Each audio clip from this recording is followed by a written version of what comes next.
it's Sam, and I'm talking about the moon in Gemini.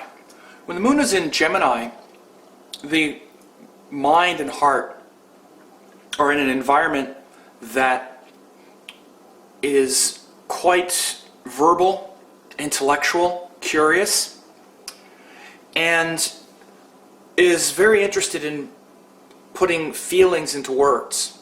You know, Gemini is really the sign of language, even more than Virgo. Virgo is more written communication.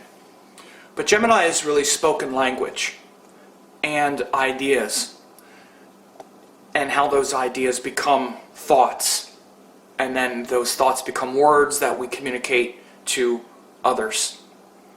One thing to understand when the moon is in Gemini is a person can mistake their feelings for words and stories. Ponder that. So this is to say, feelings are just feelings. They're not ideas. They're different parts of who we are. All of us tend to do this immediately, or we tend to put our feelings into words and have a story surrounding them very quickly.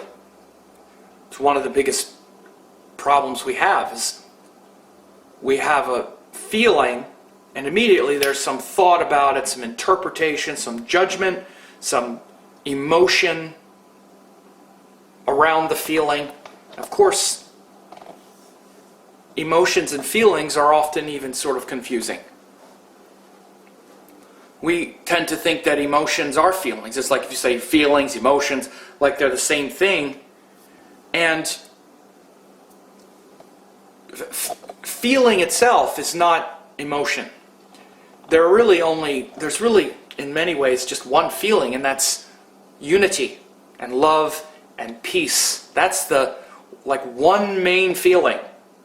Every other thing that seems like a feeling is actually an emotion, because it's that pure feeling, that pure consciousness, mixed with some story, some desire that's met or unmet, some happy or sad thing.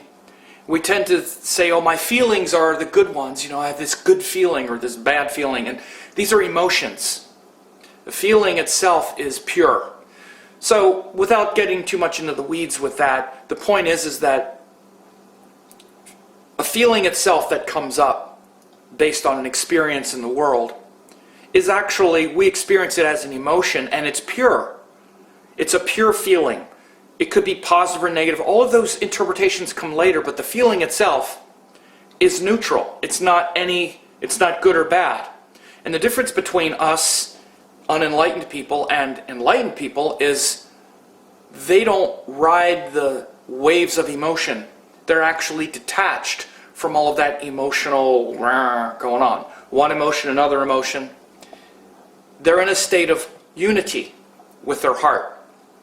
So the point is that in Gemini, and each sign has a way of creating one kind of emotion, or one kind of, what you might call vritti, or thought wave, based on the element of the sign and the qualities of the sign. So the sort of thought waves of Gemini and the emotional energy of Gemini is very much about this air, these thoughts, and this story that emanates immediately once there's a feeling. There's a story, there's an interpretation, and we learn this behavior, and then especially as people get older, that just feels like, well, that's just what the heart is. You know, the heart is these feelings that come up and that whole story that goes on. And so when people have the moon in Gemini, let's say in a natal chart, they need to be very careful of not mistaking the story to be the pure feeling. We all do it. We all do it in different ways. Like in fire, the nature of the emotion that comes is often very decisive and judgmental and black and white. With earth, it's something very practical and grounded and sort of experiential and practical.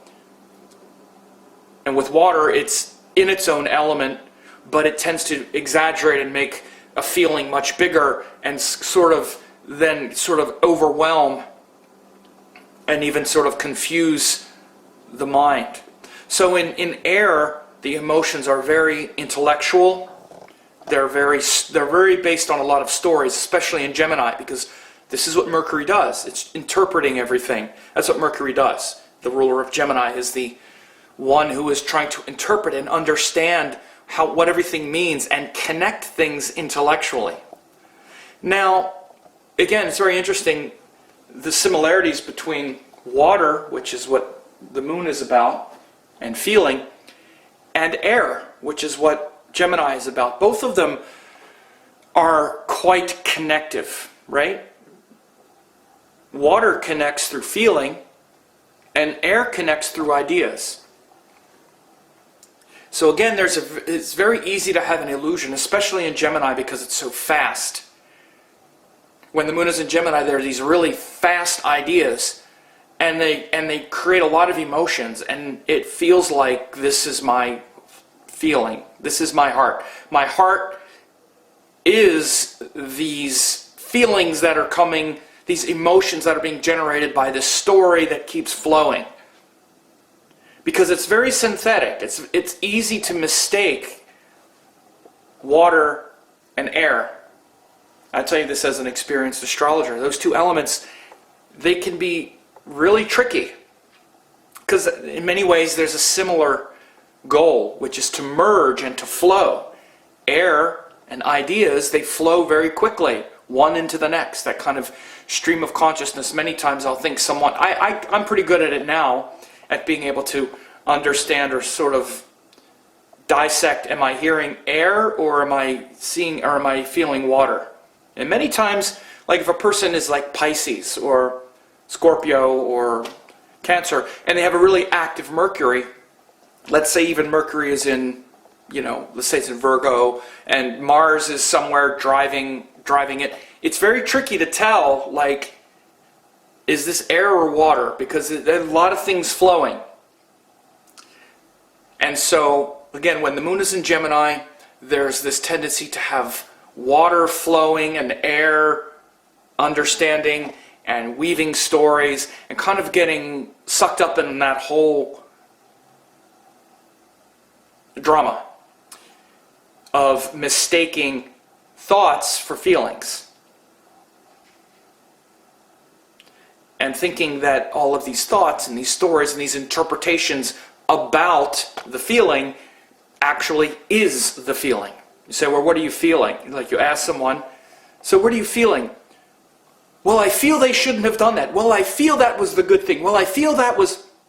That's not a feeling. Like, hold it. That's not a feeling. It's an idea. You're not feeling that, you're thinking that. So it's a little crazy anyway to say, how does that feel?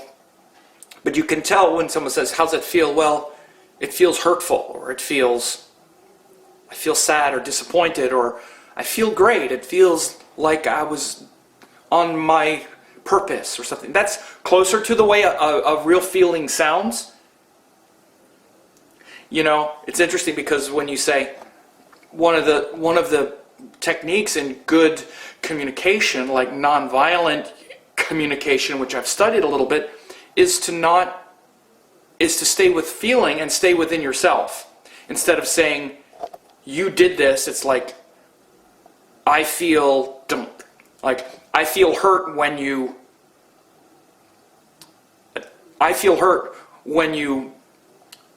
don't speak to me as you walk in the room. I feel hurt when you do that. It's better than saying, why do you walk in the room and not even say anything to me, right? One is saying, I feel this way, which is, there's really nothing anyone can say to that except, oh, okay. Very different than when you walk in the room and not speak to me, it makes me mad, or whatever. One is like an accusation. It's a confrontation. The other is expressing a feeling. But it's very easy to say, one way that sort of gets flipped around is like, I feel like you're wrong when you walk in the room and ignore me. I feel like it's not right that you, right? And they get that, I feel like this thought. So notice this with Moon and Gemini. If you know people with that, or you have it, or when the Moon goes through Gemini, notice how feelings become ideas like instantly.